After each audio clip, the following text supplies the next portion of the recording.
गंभीरा भविष्यति रात्रि नीनास्यो वर्णसंयुक्तया जीवन चक्रम।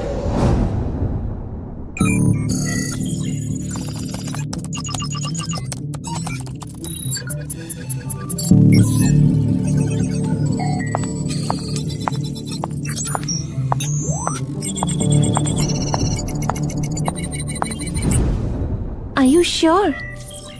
तुम्हारी आखिरी टीम जो इस फील्ड में सर्वे के लिए गई थी, उनके 5 लोग इसी एरिया से गायब हुए थे।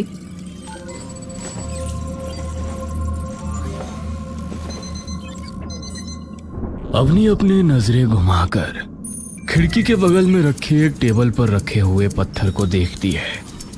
अवनी मेघा की तरफ देखती है और उसके कंधे पर हाथ रख देती है। डोंट वरी, अब की बार मैं हूँ तुम्हारे साथ, कुछ नहीं होने दूंगी। 6 लोगों की टीम में सिर्फ अकेली मैं बची। अगर कुछ मिला तो सिर्फ ये 5 पत्थर। इस पत्थर के बारे में मैंने तुम्हें नहीं बताया ना अभी तक? क्या नहीं बताया? इन 5 पत्थरों की शेप ध्यान से देखी है तुमने? हाँ, एक वूम की शेप है, पर ये शेप किसी सिंपल वूम की नहीं है, एक प्रेग्नेंट औरत के वूम की है। व्हाट? सबको यही लगा कि इन 5 पत्थरों की सिर्फ शेप नॉर्मल है, पर मुझे पता था इन 5 पत्थरों में कुछ और भी छुपा है। तो आपको कुछ मिला? अवनी पत्थर की ओर देखती है और उसके पास चली जाती है और जिस टेबल पर वो पत्थर रखा होता है उसकी ड्रॉअर से एक कागज निकालती है। इन्हें स्कैन किया गया तो इनमें से ना कोई रेडिएशन मिली और ना ही कोई और एनर्जी, पर हम एक चीज चेक करना भूल गए। क्या? Audio frequency. जब मैंने इन पत्थरों को इंफ्रासाउंड डिटेक्टर्स में एनालाइज किया तब उनमें से एक बहुत ही कम फ्रीक्वेंसी की साउंड वेव डिटेक्ट हुई। क्या था उसमें? एक संस्कृत का श्लोक था, वो भी पूरा नहीं सुन पाए, सिर्फ कुछ ही शब्द डिकोड कर पाए। क्या थे वे शब्द? मेघा और अवनी एकदम से बाहर की ओर देखते हैं। एक संस्कृत का कोई श्लोक था। अवनी वो कागज खोलती है और उसे पढ़ने लगती है। गंभीरा रात्रिर्भवति, बीच की फ्रीक्वेंसी बहुत ज्यादा लो थी, वो डिटेक्ट नहीं हो पाई। सिर्फ ये 3 शब्द और आखिरी का एक शब्द। अवनी मेघा की शिकन भरी नजरों की ओर देखती है। क्या था वो आखिरी शब्द? काल भक्षिणी। मेघा जैसे ही वो नाम सुनती है उसके शरीर का हर कतरा कांप उठता है, ना जाने क्यों। क्या क्या मतलब है उस श्लोक का और इस शब्द का? गंभीरा रात्रिर्भवति, जब रात और गहरी हो जाए। काल भक्षिणी, वक्त को खा जाने वाली।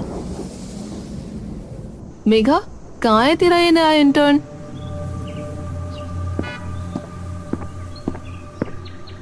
आ गया मैम, आ गया। इंटर्न तुम हो, हम नहीं, जो तुम्हारा वेट करेंगे। You should be on time. I am so sorry ma'am, वो मैं मंदिर में माथा टेकने के लिए रुक गया था। अवनी एकदम से राहुल की ओर देखती है। तुम भगवान को मानते हो? बस मानता नहीं हूँ, शिव शंभू का भक्त और माता रानी का बेटा हूँ मैम। अरे ये क्या लिया यार मेघा, माना तेरा बॉयफ्रेंड है, बट कम ऑन। सिर्फ बॉयफ्रेंड है इसलिए नहीं लाई मैम, इसकी ऑब्जर्वेशन स्किल्स बहुत बढ़िया है। पैटर्न्स और अलग चीजों को पहचानना इसके खून में है। इसके पापा बड़े फेमस प्राइवेट डिटेक्टिव थे। अच्छा ठीक है, फिर इससे कहियो कि मुझसे कम ही बात किया करे, फालतू में ऑफेंड हो जाएगा वरना। अरे नहीं, जब काम की बात आती है तो वहाँ ये एकदम सीरियस रहता है। मुझे भी मैम बुला रहा है, आपने देखा ना? हाँ ठीक है।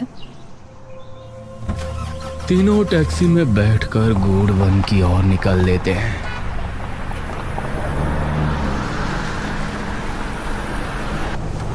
राहुल, एक सवाल पूछूं? जी मैम, पूछिए ना। तुमने यही रिसर्च क्यों ज्वाइन की? तुम तो इतने अच्छे कॉलेज में हो, डॉक्यूमेंट्री तो और किसी चीज पर भी बना सकते हो। बना तो सकता हूँ, पर मेरे लिए ये ज़्यादा इंटरेस्टिंग है क्योंकि इसमें कुछ नया है। क्या पता कोई नई कहानी मिल जाए, क्या पता कोई नई महागाथा मिल जाए, क्या पता कोई नया भगवान मिल जाए। अवनी कुछ देर राहुल को मुस्कुराकर एक अजीब सी नजरों से देखती रहती है।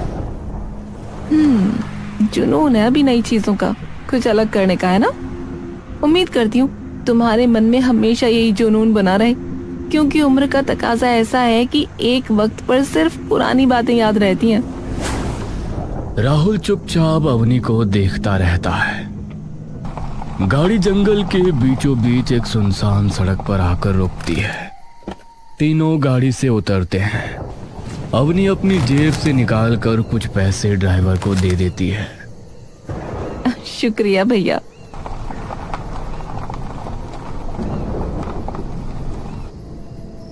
अवनी, मेघा और राहुल अब सुनसान जंगल में एकदम अकेले थे। अवनी अपने बैग से 2 वॉकी टॉकी निकालती है।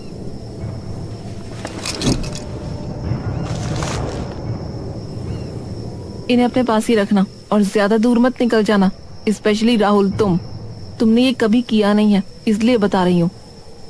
अवनी, वैसे हम यहाँ सुबह भी तो आ सकते थे ना, फिर अभी क्यों आए? और एक बात मैम, और जो मुझे पूछनी थी, आमतौर पर ऐसे रिसर्च में टीम बहुत बड़ी होती है, लेकिन हमारी टीम में सिर्फ 3 लोग हैं, क्यों? सबसे पहले तो ये कि हम रात को इसलिए आए हैं क्योंकि जैसा कि मैंने तुम्हें बताया, उस पत्थर में से कुछ आवाजें कैप्चर की गईं, जो कि संस्कृत का एक श्लोक था, जिसमें ये कहा गया था कि जब रात और गहरी हो जाएगी तो इसीलिए रात को ही आना चाहती थी मैं। शायद कुछ ऐसा दिख जाए जो हमें दिन में ना दिखे। और तुम्हारे सवाल का जवाब, ये कोई ऑफिशियल रिसर्च नहीं है। जब लास्ट टीम के 5 मेंबर्स नहीं मिले तो इस रिसर्च को बंद कर दिया गया था। सिर्फ मैं और मेघा ही थे जिन्होंने बाद में ये रिसर्च जारी रखी थी, तो इसीलिए। ओह ठीक है। और कुछ? राहुल और मेघा दोनों नाम में गर्दन हिला देते हैं। Alright then. बोलिए शिव शंकर भगवान की। अवनी और मेघा एकदम से अपने होठों पर उंगली रखती हैं। जागरण में नहीं आए तुम। मैम, किसी भी शुभ काम से पहले भगवान को याद कर लेना चाहिए। इससे पहले जो टीम आई थी ना, वो पूजा पाठ ही करके आई थी। राहुल कुछ नहीं बोलता। तीनों आसपास ही रहना, ज्यादा दूर मत जाना। कोई भी ऐसी चीज जो लगे कि अलग है, contain it and capture it. Rahul अपने बैग से अपना हैंडी कैम निकालता है और उसे ऑन कर लेता है। तीनों जंगल के अंदर निकल जाते हैं। जंगल बहुत ही घना और सुनसान होता है। तीनों धीरे धीरे जंगल की दूरतम गहराई में जाने लगते हैं, जहां बिच्छुआ, हिगोट और कई झाड़ियां घनी होती जा रही थी। रुको, क्या हुआ? यही है ना वो जगह? अपनी अपने पीठ पर टंगे बैग में से एक नक्शा निकालती है और खोल कर देखती है, जिस पर गूढ़ वन लिखा होता है। ठीक कहा। अब एक काम करो, तुम दोनों उस तरफ जाओ और देखो, मैं इस तरफ जा रही हूँ। सेफ नहीं है अवनी, इतनी रात को अकेले ऐसे सुनसान जंगल में। अरे तू चिंता मत करना यार, तुम जाओ। एरिया ज्यादा बड़ा नहीं है तो कवर करने में टाइम नहीं लगेगा। ठीक है, ध्यान से करना जो भी करोगे आप। तुम भी, और ज्यादा दूर मत जाना वरना वॉकी की रेंज नहीं पकड़ेगी। ठीक है। मेघा और राहुल दाईं तरफ और अपनी बाईं तरफ निकल जाती है। मेघा और राहुल एक दूसरे का हाथ पकड़कर धीरे धीरे आसपास की सारी जगहों की छानबीन करते जा रहे थे। मुझे तो ये समझ में नहीं आ रहा कि हम ढूंढ क्या रहे हैं मैम। मेघा एकदम से राहुल की ओर देखती है। अब तो अवनी भी नहीं है तो मुझे क्यों मैम बुला रहे हो तुम? अरे पर काम तो कर रहे हैं ना। बेब प्लीज ना, मत बुलाओ। अच्छा अच्छा ठीक है मेरी जान। मेघा उसकी तरफ मुस्कुराती है। ये हुई ना कुछ बात। मेघा और राहुल आगे जाने लगते हैं। तभी उनके वॉकी टॉकी में से अवनी की आवाज आती है। Megha, Rahul, do you copy? Megha अपना वॉकी का बटन दबाती है। कॉपी।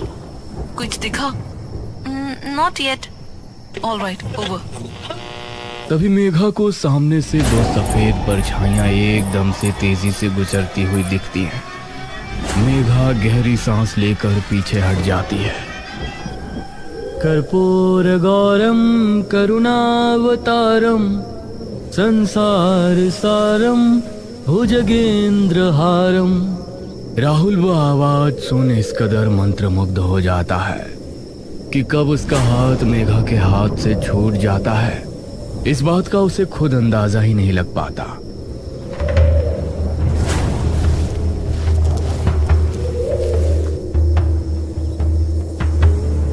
आ जाओ, आओ ना, आओ। मेघा का दिमाग डर से इतना सुन्न पड़ चुका होता है कि उसे इसकी भनक नहीं पड़ती कि राहुल उसका हाथ छोड़ कहीं और जा चुका है। मेघा वॉकी को अपने कानों के पास लाती है और उस आवाज को ध्यान से सुनने की कोशिश करती है। बेटी, आ जाओ ना, आओ। यहाँ तुम्हें कुछ नहीं होगा। आ जाओ मेरे पास। मेघा की आंखें डर के मारे चौड़ी खुल चुकी होती हैं, लेकिन ना चाहते हुए भी उसके पैर उन परछाइयों की ओर बढ़ने लगते हैं। धीरे धीरे मेघा अपनी पलकें उठाकर देखती है कि उसके सामने एक बड़ा सा पीपल का पेड़ है। मेघा धीरे धीरे झाड़ियों को हटाते हुए आगे पहुंचती है, लेकिन जैसे ही वो पेड़ के पास पहुंचती है,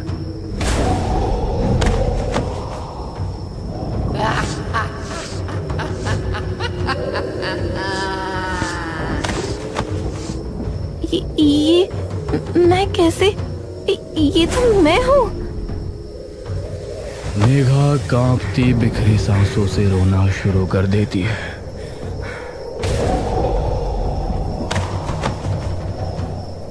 आजा छोरी, तेरे भी बाल आवारों।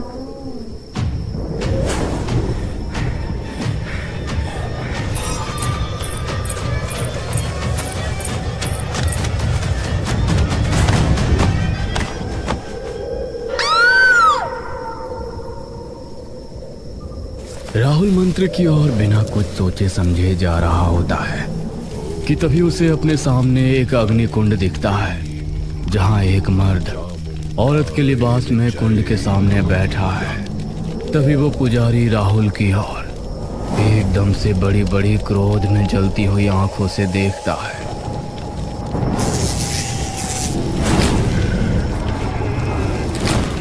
राहुल का शरीर मानो एकदम से बेजान हो जाता है। राहुल वहीं बिखर कर गिर जाता है और जैसे ही वो गिरता है, वो पुजारी जोर से अपनी दैत्य ध्वनि में चिल्ला उठता है, स्वाहा! आहुति संपन्न हुई। अवनी अपने वॉकी टॉकी पर राहुल Damn it! अवनी उन्हें ढूंढने के लिए पीछे मुड़ती है कि तभी उसे मेघा के चिल्लाने की आवाज आती है। अवनी मुड़कर उस आवाज की ओर देखती है। जैसे ही वो आवाज के करीब पहुंचती है,